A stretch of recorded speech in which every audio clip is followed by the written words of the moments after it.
Hey there, it's Leslie from Leslie's Cookies and Treats, and today I'm making s'mores cookies. Now, I know these probably don't taste as amazing as an actual s'more, but they're definitely cuter. And when you go camping, what better way to celebrate than with s'mores cookies? So make them with me. All the supplies are listed in the description. So all of my icing consistencies are a 15-second flood consistency, and I'm going to do this cookie a little differently than I usually do.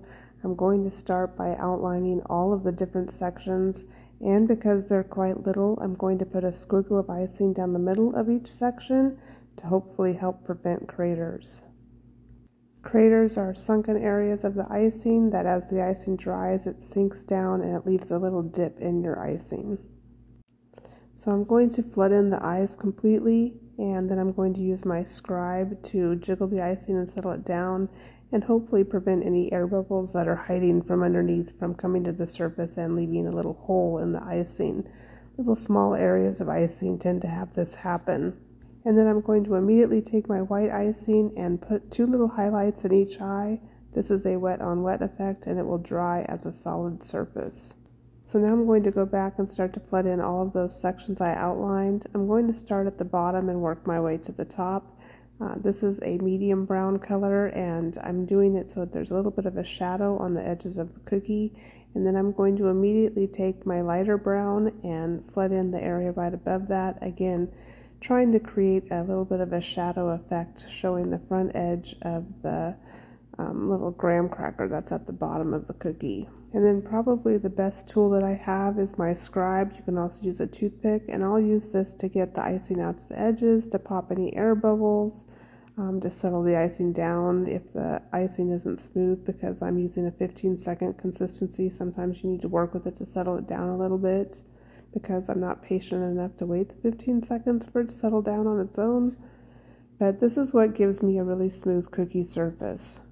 And then I'm going to put this cookie aside to dry for about 10 to 15 minutes. I want the icing to crust over a little bit before I start piping the white icing, because I want there to be definite separation between the areas.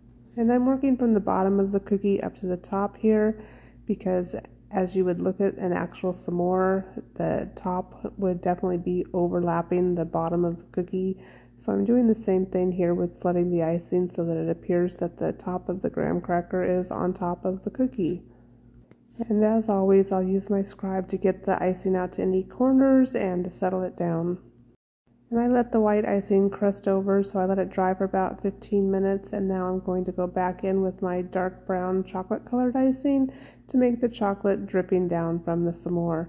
Now, I should have probably waited a little bit longer, because I did get a little bit of color bleed from the brown icing into the white icing. That usually doesn't happen to me, but it did for some reason this time, and so if I waited for the white icing to dry more completely, that wouldn't have happened. So I let the brown chocolate drip dry for about 15 minutes, and now I'm going to go back in and pipe in the top of the graham cracker. So I'm doing the medium colored brown here at the edge of the graham cracker, and then I'm going to immediately go in and add the light brown top, so it all blends together like one solid surface. And as always, I'll use my scribe to get the icing out to the corners and to settle the icing down and pop any air bubbles. And then I'm going to immediately take my darker brown icing and make some little spots in the top of the graham cracker to look like the little holes that the graham cracker has. I think these cookies are totally adorable. When it dries completely, we'll go back in and add in the facial details. And the only thing I would change is I would make the eyes a little bit bigger, which you can see on this cookie I did do that. I'm using an edible marker to draw on the face, and then I'll use some pink luster dust from the Sugar Art to add some cheeks.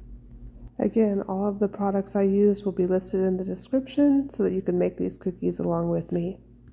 I think these cookies came out so adorable. Imagine how good they would taste if it was a chocolate cookie or even a gingerbread or a cinnamon cookie. All of the cookies in the set are really cute, so be sure to subscribe to the channel to see how all the cookies were made. Thanks for watching.